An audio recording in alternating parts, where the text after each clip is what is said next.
When I saw him keep blood, the show you can't ignore. Wayne and Kevin diving deep into all things galore. Comic book, movie, sci-fi, and action thrill. Reviewing new TV shows, we keep it real, real. Reminiscing the attitude era, wrestling at its peak. Nostalgia from the 80s and 90s, memories we seek. Pineapples for our rings, a unique touch. Geek culture in our blood, we love it so much. Geek Blue forever, we love it so much. Geek Blur, where we talk about it all, from superheroes to wrestlers. We stand tall, Ray and Kevin, the dynamic duo in sight. Geek Blur, shining bright, shining bright.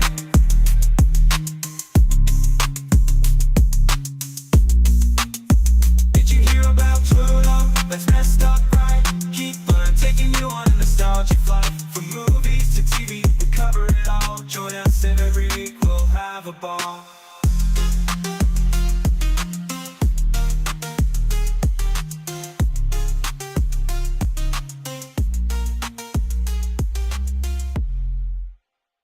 Shuffle.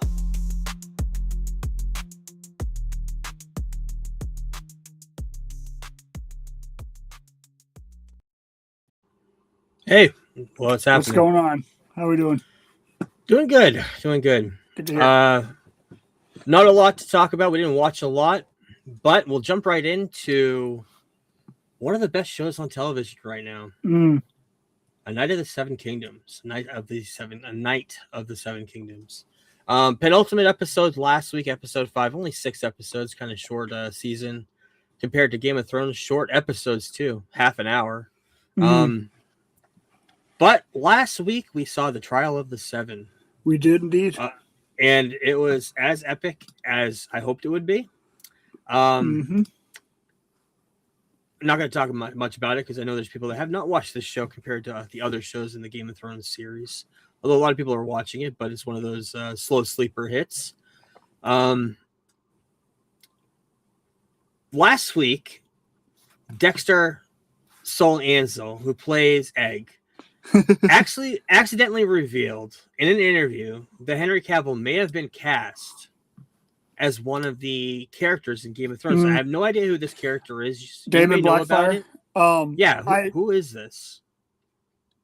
One of the spin-offs, we always talk about which spin-offs we'd like to see.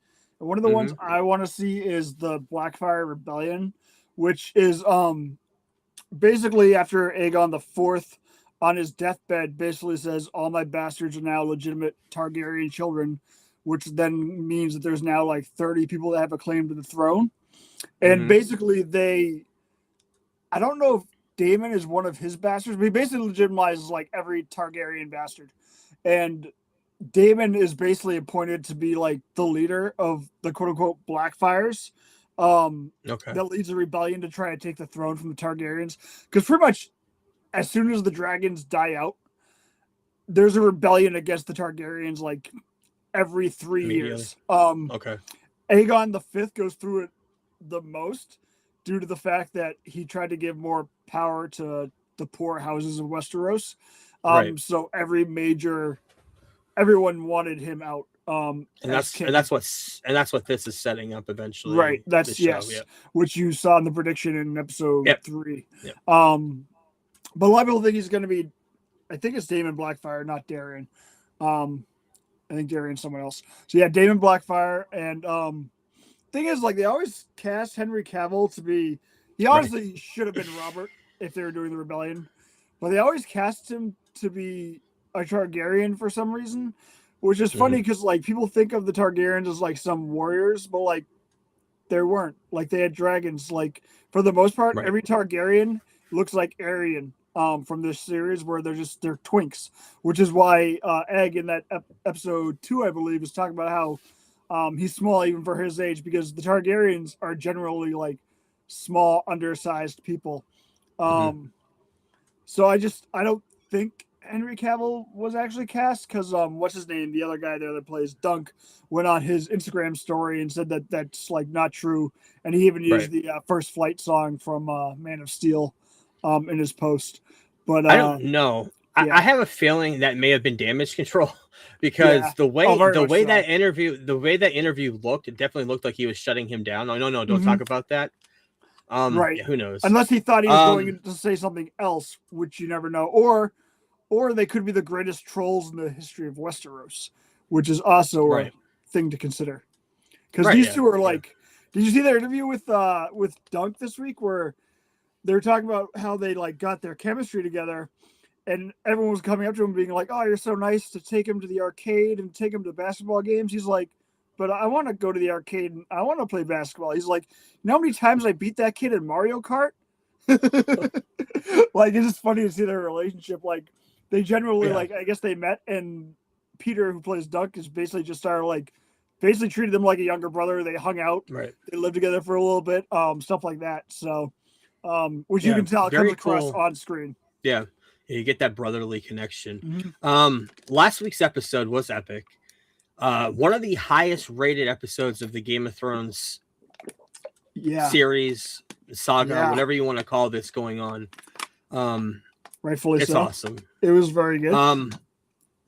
This is a list of all the episodes of what they are on IMDb.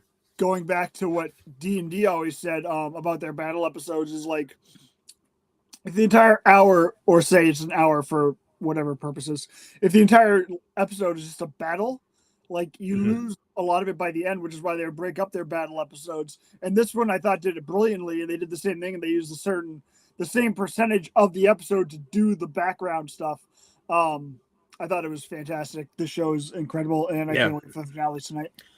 Very simple story. This is what Game of Thrones should be right now. After we had the epic series up until the last season, and the new House of the Dragon's awesome too. This is just a great, the type of show that Star Wars needs right now. That they had. It was the type of show The Mandalorian was until The Mandalorian wasn't during season 3. But yeah, it's the type of show that Star Wars could use right now. Just fantastic. It's the type of show that Marvel is right now with Wonder Man as well, where they're taking a simple character and a simple story, and they're not going too far into the They're not overthinking it. They're not overthinking it. They're just trying to make one singular story, and not trying to just fit into the better part of the MCU. They're just hopefully it'll happen naturally. Here's some shelf-worthy pops for you if you want your Dunk and Egg. Funko Pops release are announced this week for Night of the Seven Kingdoms. I need all of those. They all look awesome, especially Lionel. It looks awesome. His helm looks awesome. Cannot wait. The big news coming out of Game of Thrones this week, which I've been mentioning off pod to you, is what are we going to see next? What kind of one thing I want to see now that I'm going back and I'm watching Game of Thrones. I'm through the first season. I'm also doing a Breaking Bad watch right at the same time. The one thing that I wanted to see going through season 1 is the Mad King and Robert's Rebellion. Yes, both of which would be cool. But as a book reader, I know pretty much everything about both those stories, so it's whatever. I'd rather personally see one of the Blackfire rebellions. But yeah, continue. Announced this week in Britain, they are going to do, I believe the Shakespeare Company is going to be doing a event 10 years before Game of Thrones, all about Robert's Rebellion. And they're going to cast all the people that you know from Game of Thrones, from Ned Stark to Robert to the Lannisters, and setting up the throne for Robert to take over. It's going to be an epic story, and of course, going back to Game of Thrones, you know, Jaime Lannister is the one that kills the king, so that's going to be a huge part of it. I cannot wait, especially going back and watching Game of Thrones this week. That should be there's cool. a lot of nods. There's a lot of nods that I'm noticing, bridging not only this show but bridging House of the Dragon and everything else together as one epic story. you'll notice a lot of stuff. You may not have gotten to the Joffrey party. I think that might be season 2 where he talks about Dunk. But yeah, there's a funny meme now going around Twitter because apparently like a lot of people are watching Game of Thrones now and posting about it. Yeah. Like a lot of blue check marks for like the first time in 2026. It's funny to see like the show have that much an impact now that this is popular again. So people are going back and watching it for the first time or doing rewatches of their own. I love the world this is in, obviously. Great world. You know that it's fantastic. There's so many stories to be told, which is why I say about Star Wars all the time is that we shouldn't be stuck with like. Could you imagine if Game of Thrones, the Skywalkers? Imagine if Game of Thrones was like, all right, we're only going to tell stories about House Stark. Okay, that would be boring real quick. So I'm glad they're expanding this universe. I love Ira Parker. Showrunner of this show. I believe he was a writer on House of the Dragon season 1. That's where he and George started talking.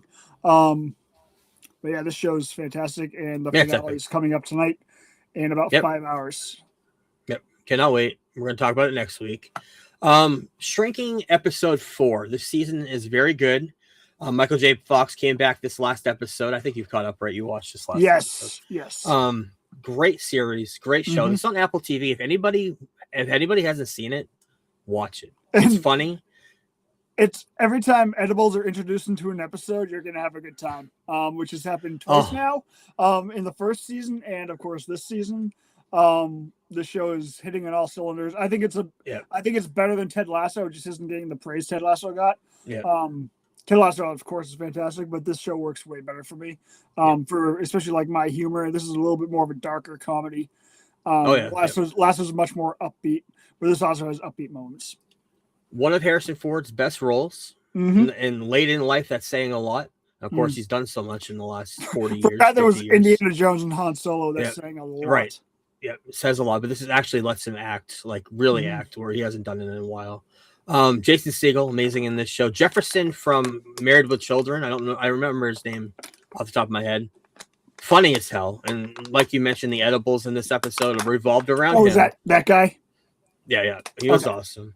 Great cast all around. Done by Bill Lawrence, who, of course, like you mentioned, did Ted Lasso. Yep. Did this. Got Scrubs coming. He just reinvigorated Scrubs on NBC, ABC, whatever that's on now. ABC, I think. Great show on Apple TV. This is the 3rd season. Go back and watch the first 2. Watch this. Watch Ted Lasso too. All of his creations on Apple TV are great. We got a movie to review. One that you talked about a couple weeks ago, and I finally watched it this week. And boy, was it a fucking great movie. 28 years later, The Bone Temple. Filmed around, I think, the same time they filmed 28 years later, so they use the same sets. Yeah, it was like right after. Different director, and it shows. I'm not sure if that's a good thing or a bad thing for Danny Boyle, because this movie was the best of the series for me. Nika DaCosta, I don't know her name off the top of my head. What else did she directed? Do? She directed the Marvels for the MCU. That was what she's mostly known for. Which, of course, depending on your thoughts of that and where the MCU is at the time, a lot of people have different feelings on the Marvels. I like it. A lot of people have mixed feelings about it. This is the best thing she's done so far that I know of. Great. It's hard to the character study of this movie. None of the other movies have touched, especially with Ralph Fiennes, but especially with Jack O'Connor. We're gonna have to get these names. We're gonna have to get these names straight because there's Jake O'Connell from the Dead Man Ryan Johnson movie, and then there's this guy who is in Sinners, who's amazing in that, and just equally amazing in this.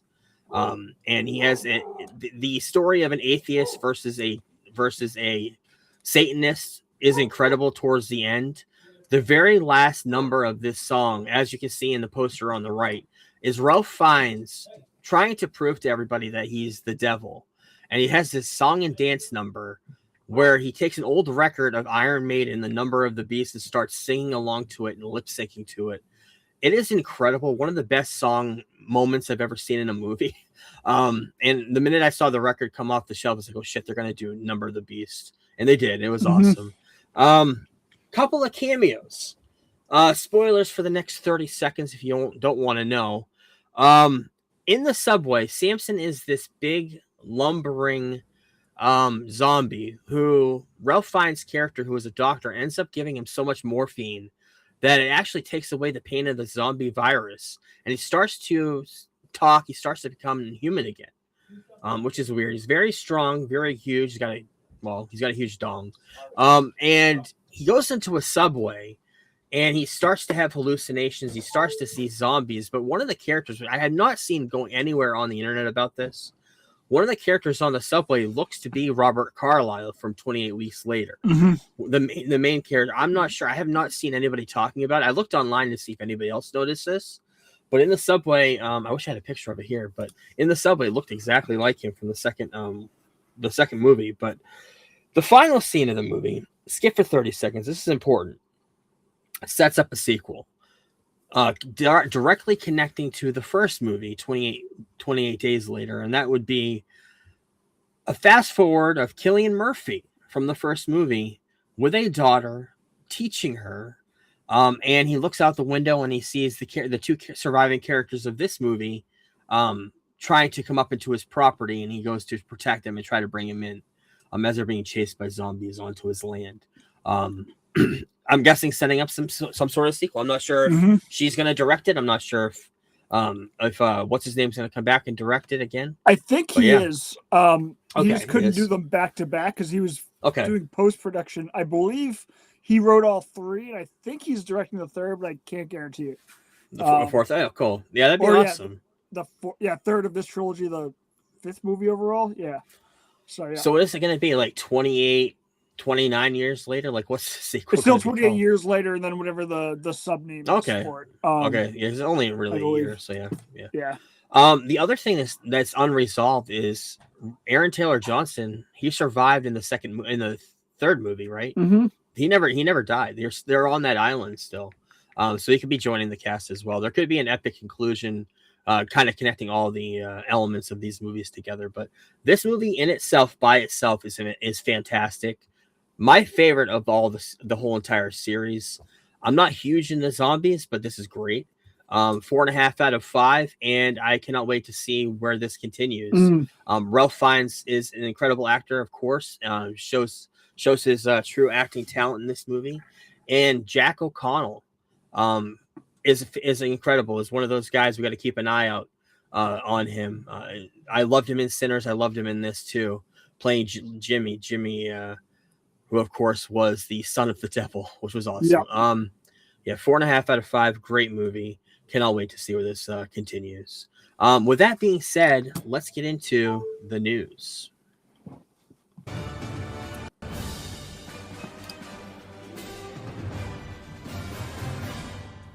And it's not a news segment with a trail roundup. Again, still can't figure that out. I forgot to add it to my sound effects today. There we go. Brand new posters. No full trailer for Mario Galaxy coming out just about a month from now. But we got a whole bunch of character posters for this movie, like the first one. Of course, I love Mario from back in the day, so I'm excited to see where this goes.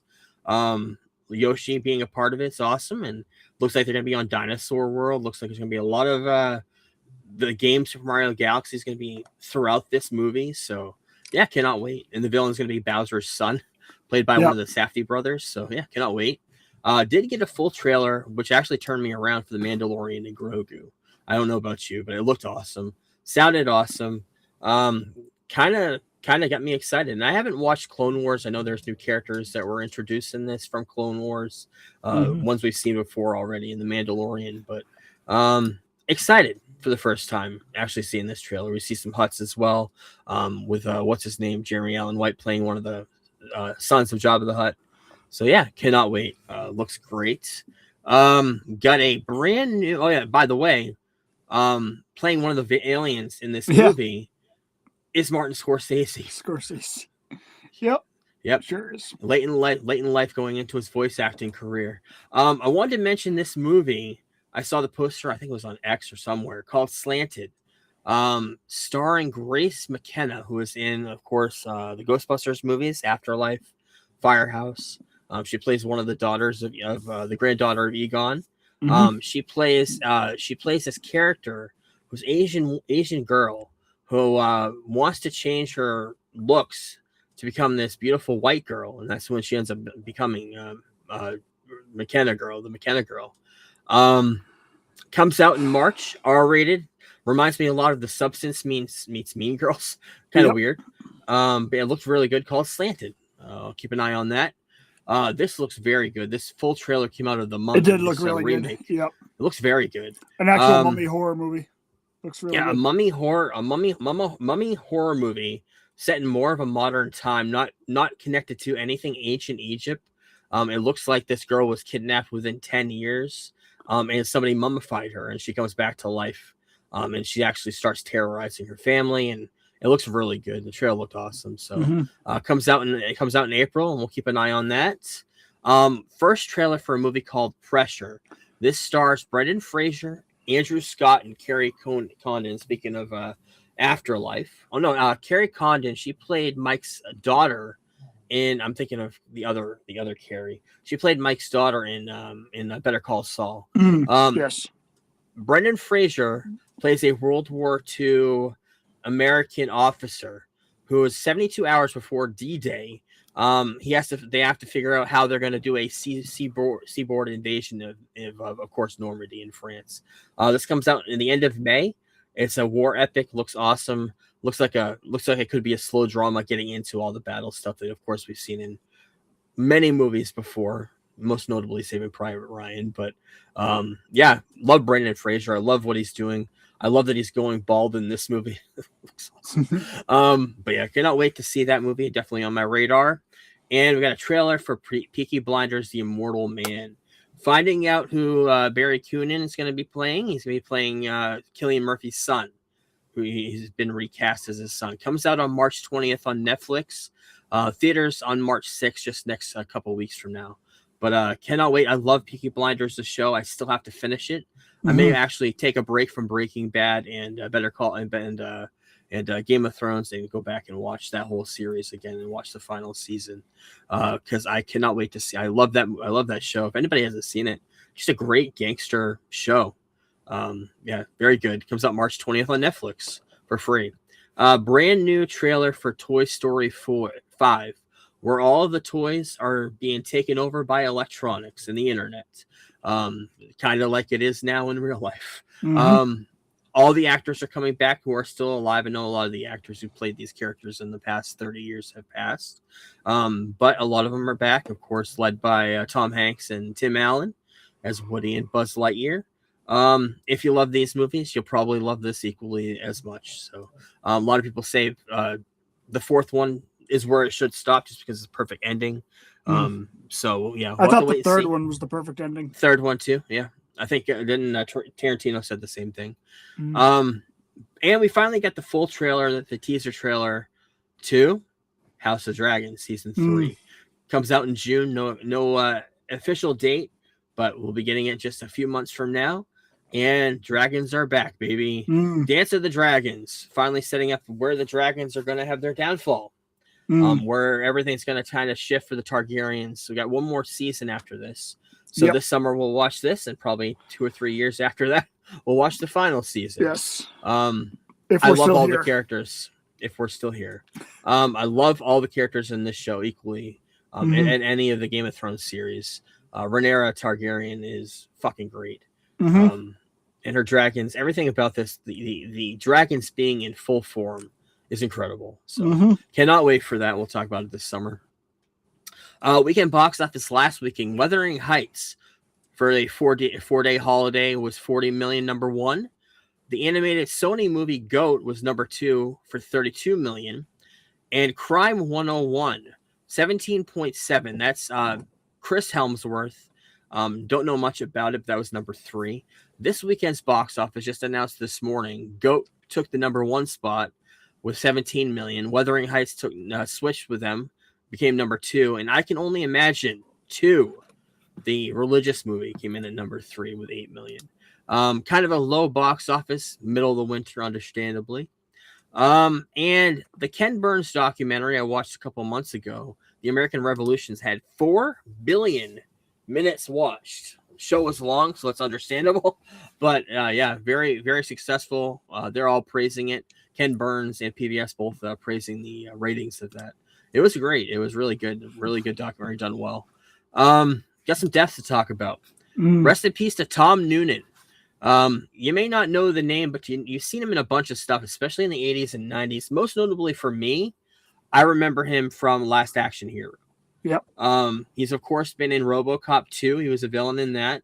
What other movies have you seen him in? I've just seen him in like TV shows and stuff like that. TV shows, movies. He's been in a lot of stuff. Manhunter, the original Hannibal Lecter movie. Manhunter. Bad guy in that.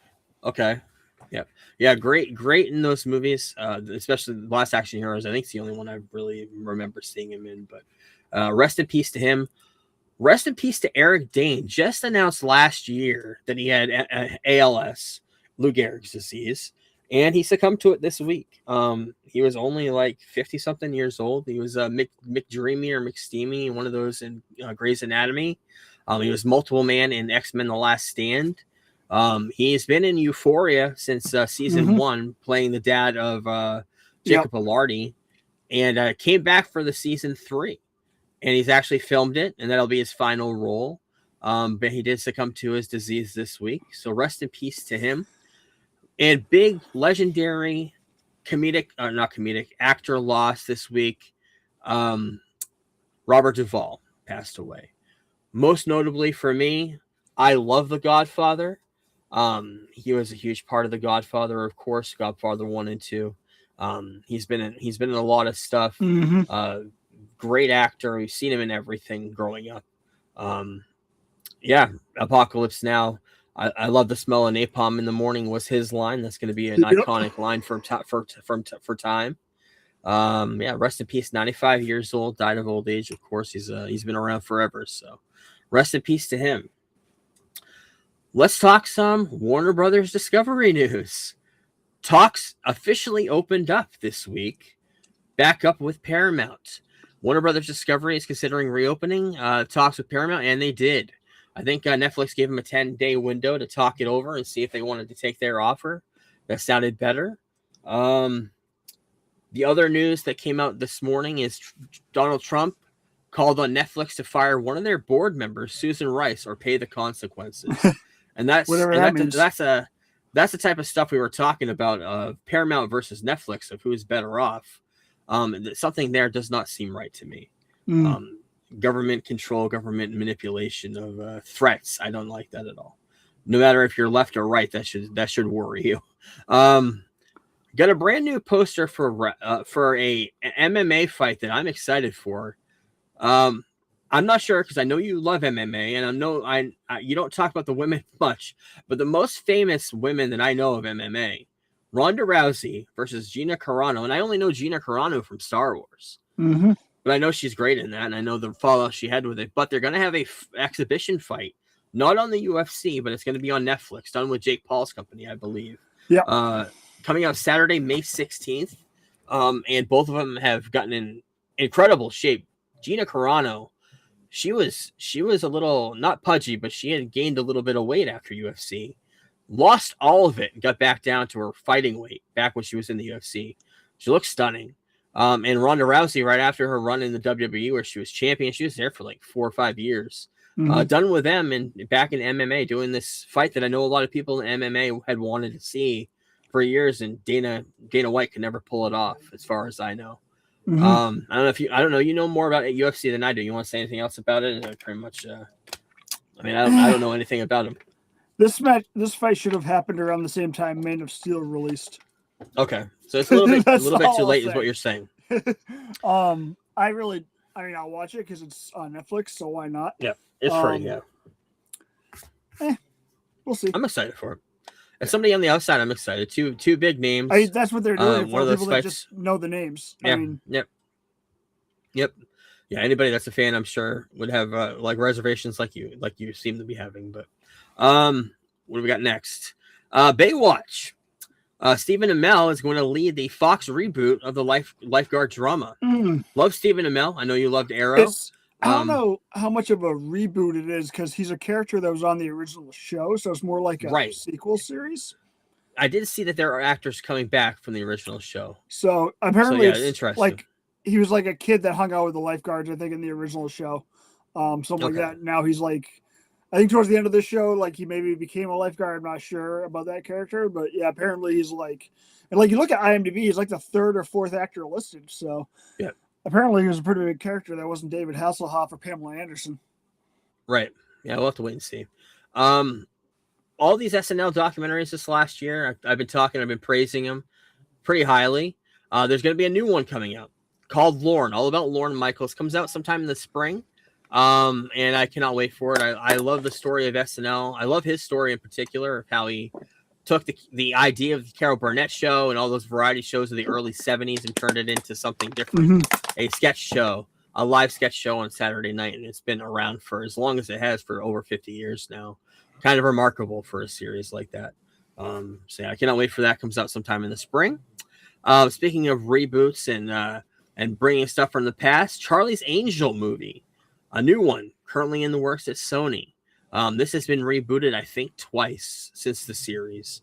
First one was, of course, Cameron Diaz. Second one was, I think, Kristen Stewart was in it. Never saw that one. But, I never even knew that existed. Yeah, it came out like 10 years ago, I think. Yeah. Speaking of McKenna Grace, she has joined the cast of Scooby-Doo as Daphne, the new live-action Netflix series, coming in as Daphne, one of the characters of the gang. So good for her. Last of Us, a Superman star, Isabella Merced, to lead a movie version of Sega's zombie video game classic, The House of the Dead. I don't know anything about this game because I never owned it, but I love her in The Last of Us. Love her in Superman. So, yeah, we'll have to wait and see on that. And the R-rated live-action Teenage Mutant Ninja Turtles movie we've been talking about, The Last Ronin, for years now. One of the creators, Kevin Eastman, has said that the R-rated movie has not been abandoned; they're just delaying it. And he does say that he thinks it will happen. They better hurry because the AI on Twitter is getting ridiculous. I saw this movie in a 3-minute video this week, and it looks awesome with AI. AI is getting crazier, and it's only in the infancy. Imagine what it's going to be 18 months from now. So, cannot wait. We'll have to wait and see if that movie actually happens, and if the rumors are true that they're going to go back to the original well from the 90s and go continuation of that. I could not wait for that. So, yes. This movie came out on my radar this week. We're going to keep a close eye on it because we always talk about we need more good comedies. We need good R-rated comedies. We haven't had them in over a decade, a good one. Movie called The Shitheads, starring Dave Franco, O'Shea Jackson, who of course is Ice-T's son, and Mason Ice Cube. Yep, Mason Thames, who is Percy Jackson, I believe. No, he's not Percy Jackson. He's in the new Dragon. The new Dragon movies. Yes. How to Train Your Dragon. You know what I'm talking about. Yeah, How to Train Your Dragon.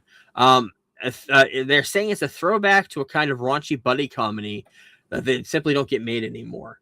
I love those other two. I haven't seen the guy on the right, Mason Thames, but I love O'Shea and I love Dave Franco, of course, baby Franco. But keep an eye on that. When we see it, we'll talk about it. The Star Wars sequel, The Hunt for Ben Solo. Soderbergh says that they were frustrated by it. And I don't want to get into the whole article about it, but he's talking a lot about it this week. And I know there's been rumors of maybe reinvigorating that once Bob Iger leaves, if that's the case, but we'll have to wait and see. I would love to see it. If there's going to be a continuation of the saga at all, I would love to see something like that. But we'll have to wait and see. Do have some new popcorn buckets for Hail Mary coming out, Project Hail Mary coming out next month. Popcorn bucket helmet, collectible combo with a cup and a tin. I believe that's Regal. Yes, Regal. And we do have some swag. Swag.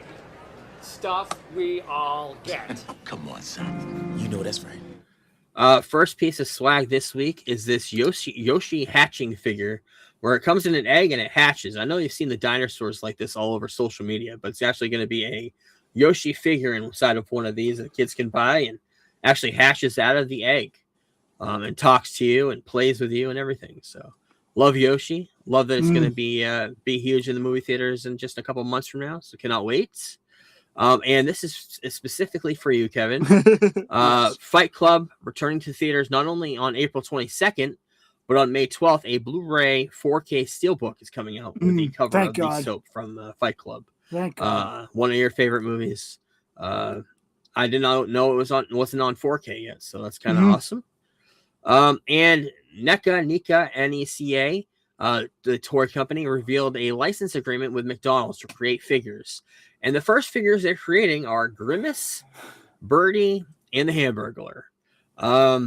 I don't care about Birdie or the Hamburglar, but Grimace is going to be on my fucking shelf. Yep. The purple amorphous blob. Cannot wait for that. I'm bringing this up because I know you're caught up a lot of the Absolute series. And I just wanted to bring it up just for record on the show of some character designs for what the Absolute universe is doing. Of course, on the left there is Poison Ivy. On the right there is I believe a continuation that's happening soon of Catwoman. Yep. Correct. I thought those looked pretty cool. And also announced this week, I thought this looked even better. They're rebooting Green Arrow with the Absolute universe. I believe that's Black Canary as well. Looks awesome. Well, it's not going to be Oliver Quinn. I can tell you that much. Well, it's not. No, they killed him off in Absolute Evil. He got exactly 0 pages, so it's probably going to be his sidekick, Speedy. Oh, okay. But that design does look dope, and I can't wait for that run.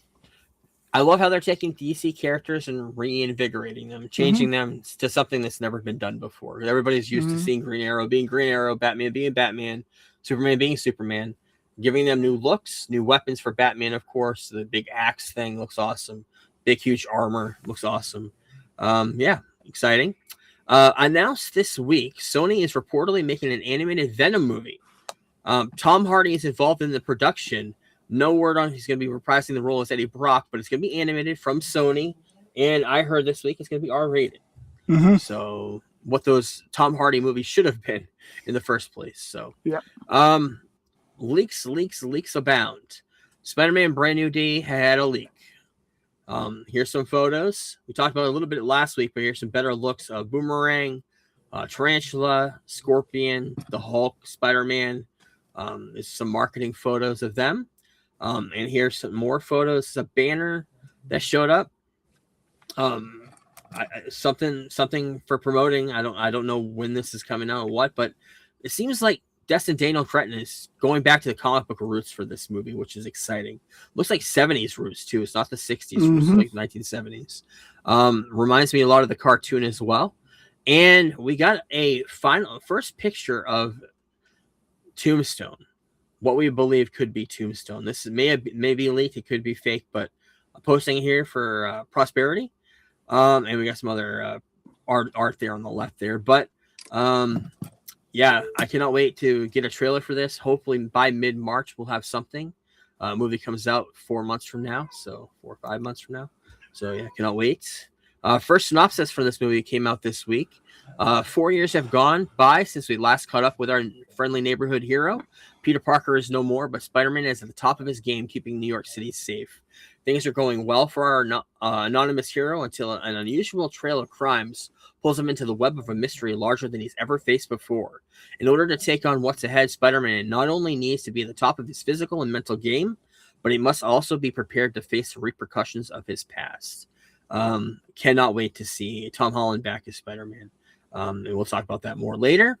And finally, in news, Kevin Smith has a new comic book coming out where he goes into the Marvel Universe as Jay and Silent Bob, called Jay and Silent Bob, Jays of Future Past. And all of it seems like, I think I have a synopsis here. I'll read that as well. Capped Tan American Jay and friendly neighborhood Wider-Man Silent Bob make a quick stop in the Marvel Universe. But when Dr. Doom decrees these Jersey guys must die, the Fantastic Four, the Avengers, and the X-Men, and a whole host of heroes must team up in a joint mission to save the duo from a lethal case of superhero overload. Kevin Smith is praising this heavily. I mean, he's huge in the comic books, has been since his childhood. Of course, Mallrats, of course, and every other movie after that has had comic book nods. For Christ, he had Stan Lee in Mallrats. So, going back to the well, he hasn't. I don't know. He's done Marvel in a while. I know he did something with Spider-Man Anniversary. I think this summer is going to. But this is the big next big Jay and Silent Bob story. One shot coming out. Looks awesome. Cannot wait to read it when it comes out. It's definitely on my radar. And that's it for the show this week. Thank you, everybody. Next week, we'll talk about the Knights of the Seven Kingdom, the finale, Striking episode 4, coming out on the 23rd, which is tomorrow, Paradise Season 2. Season 1 was great. Definitely going to watch that. Also coming out tomorrow, The Fall and Rise of Reggie Dinkins. This is the Tracy Morgan, Daniel Radcliffe comedy on Hulu, NBC. Going to watch that. I know you started watching Kill Bill, The Whole Bloody Affair. Gonna try to find it this week or buy it. It'll depend, and we're gonna talk about it next week. Also, Man on the Run comes out on Amazon Prime on the 27th. For some reason, I can't remember what that is. But on the 27th, Scream 7 comes out. That comes out on Friday. So I don't know if we're gonna see it or not. I don't know. I'll be seeing it Thursday. I'm sure you're gonna see it Thursday. Yeah. All right, we'll talk about it. But you'll definitely talk about it if I don't make it. But thanks to everybody, and we will talk to you next week. Yes. Peace. We're the Geek Blurb crew, here to enlighten you. Talking all things geeky, from movies to wrestling to our podcast is the place where you want to be for all the latest news and nostalgia from the 80s and 90s. We review comic book flicks and sci-fi hits, riding the wave of action movies with all the cool bits. From Iron Man to Star Wars, we cover it all. And when it comes to wrestling, we never drop the ball. Geek Blurb, we're the kings of the nerds, rating movies and pineapples, our opinions never blurred. Join us each week for a geeky chat with the latest scoop and a dose of nostalgia that. So if you're a fan of the comic book craze, or a lover of sci-fi and all its maze, tune in to Geek Blurb, we're here to entertain, bringing you the best in geek